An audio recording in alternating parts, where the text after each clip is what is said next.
Olá, amigos da Ampulheta da História! Inscrevam-se no canal, clique no like e aperte o sininho para receber novas notificações. Rodando a vinheta.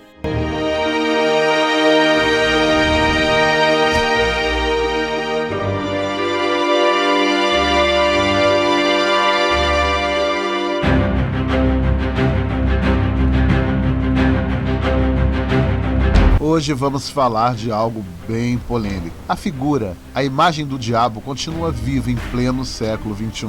Para muitos, uma forma fictícia, quimérica, umbrática. Para outros, uma questão de crença, de fé. No período medievalista, Baixa Idade Média, a inserção da sociedade de Satanás, bem e mal, Deus e diabo, positivo e negativo, luz e trevas, sempre estiveram presentes na natureza e no pensamento do homem. O homem sempre quis encontrar uma forma para justificar os males a ele ocasionados. Seria bênçãos e castigos? O diabo era e continua sendo um prato cheio. Cria-se para o diabo uma aparência assustadora, aterrorizante entre o homem e o animal, a fera, a besta, a balança que gera as tentações humanas. O diabo não existe para muitos, sendo ele um espelho do próprio homem, uma egrégora alimentada pelo orgulho, a desenfreada ganância que leva o homem a cometer os mais bárbaros crimes, o egoísmo que se alimenta da ilusão em todos os setores, o medo, as ilusões, o acúmulo da matéria, como se fôssemos levar para além túmulo. A balança do que chamamos de bem e mal estão dentro de cada um, de cada ser humano.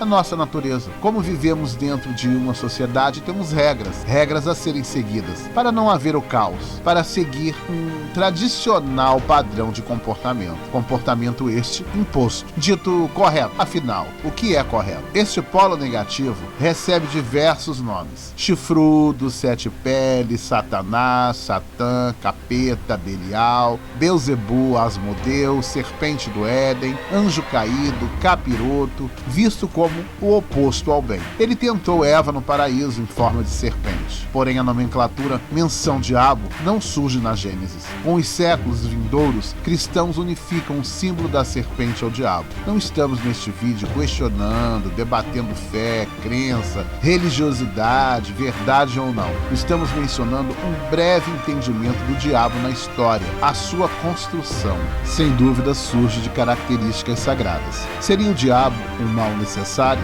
Necessário para manter-se erguidas crenças, religiões, culpas, culpados, responsáveis por nossos erros? Um enigmático influenciador maligno do astral? Aquele que negou a Deus, o caluniador, o opositor? Observando na tradição cristã, teria sua forma original de um anjo, querubim de alta hierarquia, anjo da luz, Lúcifer, criação divina, um guardião celestial. Queria ser mais que Deus, desafiar sua autoridade. Cria-se uma rebelião junto a outros anjos, sendo expulsos do céu e precipitados ao inferno. O arcanjo São Miguel precipita Satanás e seus seguidores ao inferno. Uma gravura talvez mais antiga, encontrada sobre a representação do diabo segundo Eden Swed Abu Mansur, professor de Teologia e Ciências da Religião da Pontifícia Universidade Católica de São Paulo, em Treveris, na Alemanha. A biblioteca histórica contém um manuscrito de 800 d.C., um texto ilustrado, em que surge o arcanjo Miguel na luta do exército dos anjos de Deus e dos anjos rebeldes. Uma legião, muitos.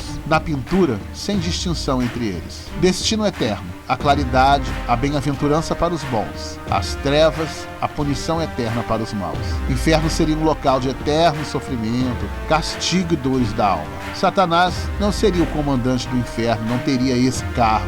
Sofreria como qualquer outra alma pecadora, livre das revelações. Já na tradição judaica não há um conceito de diabo. Suas referências estão nos livros de Jó e Zacarias. Satã significa opositor, o que impede algo, alguma realização, um adversário, confundir o acusador. A ideia de identidade de Satanás depende de cada ramo do judaísmo conservador ou reformista. A teologia racional era evidente no judaísmo medieval. Não havia a crença de anjos caídos rebeldes. No islamismo, Satanás é Shaitan, desviado, distante, demônio. Em algumas traduções podemos relacionar-se ao homem. Satanás é Iblis, mencionado 11 vezes no Alcorão. Criado pelo fogo, um djinn, um arcanjo, um anjo perfeito, criado por Deus. Nunca iria o desobedecer. Seria negar a soberania de Deus. Uma lógica bem clara. Com forma alegórica, símbolo, referência à maldade humana ou o próprio diabo agindo, vamos encontrar manuscritos medievais.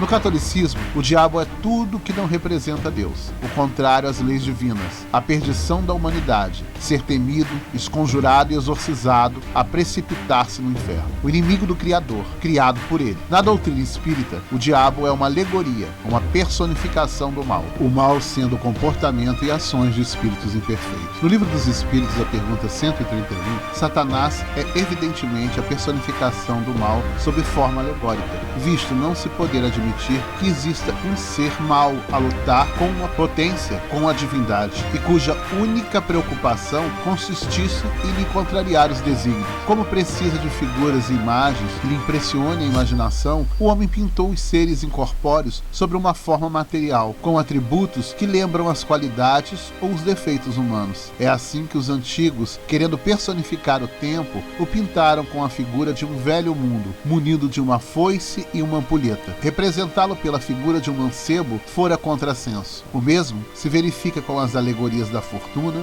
da verdade. Mara no budismo é tudo o contrário a Buda, o oposto. Mara tentou impedir a iluminação do príncipe Siddhartha Gautama. O demônio Mara é a ilusão dos maus impulsos, ilusão que engana o homem e o leva à perdição no mundo material, a ilusão da matéria. Lembrando nas escrituras cristãs do diabo tentando Cristo na montanha, suas ilusões. Vamos encontrar a personificação do mal ou do diabo em diferentes religiões e crenças, desde a antiguidade. No Egito, Amut, híbrido de crocodilo, leopardo e hipopótamo. Mesopotâmia, havia seres com fisionomias de bestas. Babilônia e Mesopotâmia também, deusa Lilith, cultuada e adorada, nome de origem assíria. Surge em referências judaicas um ser feminino, rosto de mulher, cabelos compridos, asas, transformando-se em monstro. Na tradição cristã, o nome Lilith surge na Bíblia. Vamos compará-la a serpente e Eva no paraíso. A tentação. Lilith da noite. Pertence à noite. Quando a imagem do diabo fora retratada na arte europeia, ele era azul, visando o mosaico italiano Copo de Barcovaldo,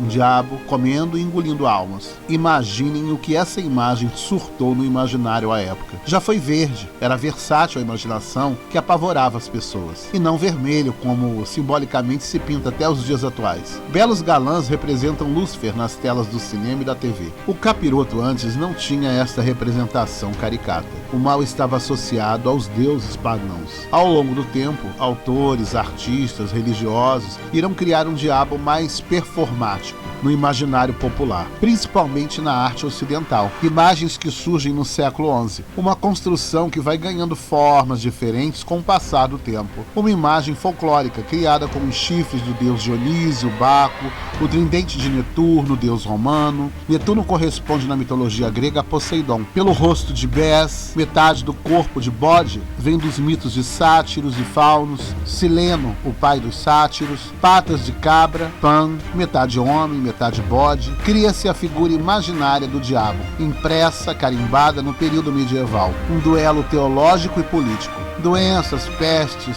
a peste negra, sofrimentos eram provenientes de Satanás, já que a igreja nada poderia fazer perante os surtos pandêmicos e os problemas da época, convencendo o povo a se resignar em suas atribulações, dores, sofrimento e servidão, sendo inferiores às hierarquias da submissão aos dízimos impostos. Alguém teria de ser o responsável por todos os males humanos, receber a carapuça, o causador de todos os males, o diabo. Para combatê-lo, as cruzadas, inquisições, caça às bruxas, manuais de exorcismos, formas de expulsar os demônios do corpo dos fracos e pecadores. Havendo momentos em que protestantes, católicos, ambos se acusavam de estarem sob o domínio do maligno. O diabo persuadindo, semeando a discórdia, a encontrar o mal naquele que pensava ou praticava algo diferente, contrário do outro. quem não agisse ou pensasse igual a seu grupo, sua fé, em seu meio social, arredores, um comportamento estabelecido como correto, regras impostas, se não se enquadrasse, era excluído, o desviado, era o pecador, o maligno agindo.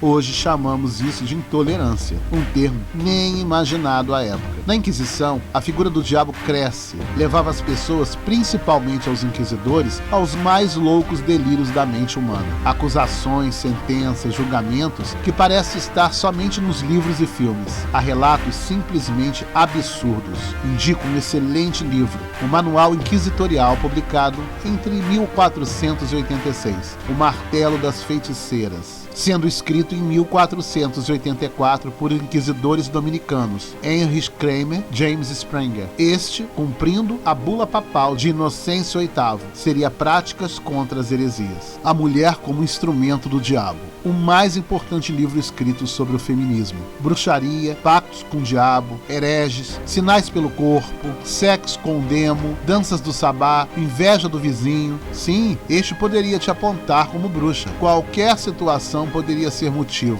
acusação de feitiçaria, levando ao santo tribunal da Inquisição. Período de ardentes e chamegantes fogueiras. Inclusive Joana d'Arc fora uma dessas vítimas, depois elevada aos altares. Uma maior perseguição à mulher, ao sexo feminino, ao corpo feminino. A mulher colocada como inferior em todos os aspectos do intelecto ao físico. A vergonha do corpo, a nudez, sexo, somente para procriar, nada de prazer. Havia os 7 pecados capitais. O clero prestava o voto de celibato, prova da importância de preservar o corpo da luxúria do sexo. Beleza deveria ser casta, pura. A beleza mais extravagante, exótica ou sexy seria pecado, seria o mal agindo. O que mudará no Renascimento a questão da beleza. Algumas doenças eram vistas como punição, castigo, exemplo da imagem dos que tinham lepra, assim chamados à época. Lembrando que tratamos do homem medieval, de sua sociedade em seu tempo e espaço. A fé cristã como patamar, coluna da sustentação. O homem e a mulher carregavam o pecado de Adão e Eva. Tudo o que passassem na vida era a causa do pecado original. Essas ideias eram inseridas nas mentes. O diferente seria heresia, contra as leis de Deus. A visão de asiáticos, de africanos, entre outros povos, se diferenciava totalmente dos europeus ocidentais, que eram fortemente influenciados em questões demoníacas. Do inferno e seus líderes, Belzebu, Mamon, Azazel, Lúcifer, Asmodeu, Leviatã, Belfergor, 7 líderes relacionados aos 7 pecados capitais: a soberba, a avareza, a inveja, a ira, luxúria, gula, preguiça. No século XIII, maior parte da Europa era de fé cristã. Como menciona Legoff, a interpretação da condenação ao trabalho do Gênesis domina a antropologia da Idade Média. O cair em tentação, perder a busca ao paraíso, sucumbido ao fogo eterno, à morte eterna. Adão e Eva, afinal, foram expulsos do paraíso, o pecado original. Deus e o diabo estavam configurados em todas as relações da vida medieval. Conviver com o medo das tentações da carne e da alma. Vida baseada na religião, o dualismo dos princípios opostos, o bem e o mal, o sagrado e o profano. Uma sociedade maniqueísta, fossem bons ou ruins, aguçava assim os movimentos milenaristas. O apocalipse, o fim do mundo, no ano 1000. Havia uma lista de pecados, era de acordo com a posição social. A simonia, clérigos seculares, a hipocrisia, clérigos regulares, monges, a rapina, cavaleiros, o sacrilégio, camponeses, a simulação, os guardas, a fraude, mercadores, a usura, burgueses, a ostentação,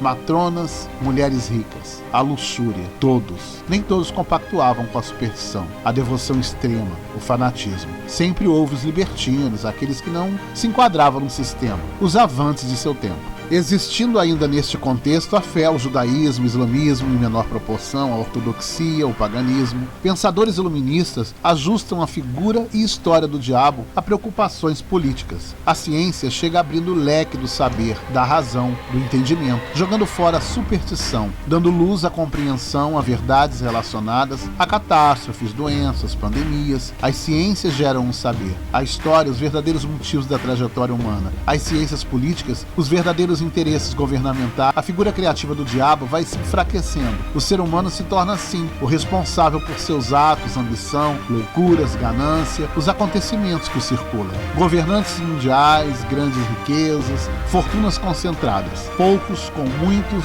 sem nada. Corrupção, destruição, fome, violência, desigualdade, falta da necessidade básica de sobrevivência, intolerâncias, racismo étnico, estrutural e cultural, guerras, pandemias, diásporas, o momento da bomba relógio do que virá para frente. Culpado? O homem vendo o diabo no outro. O bem e o mal é algo relativo, absoluto, depende da perspectiva do que é justo ou injusto, certo e errado, moral e imoral. A figura do diabo, fortalecido pelas igrejas cristãs na Europa Ocidental entre os séculos XI e XV, o pecado como arma para a condenação eterna, sobrevive na atualidade. Motivo de tese, pesquisa do parâmetro teológico de Lúcifer da Idade Média aos dias atuais. 666 indica a besta no livro do Apocalipse de São João, versículo 18, capítulo 13. Quem tiver discernimento, calcule o número da besta, pois é o número de homem, é o número de 666.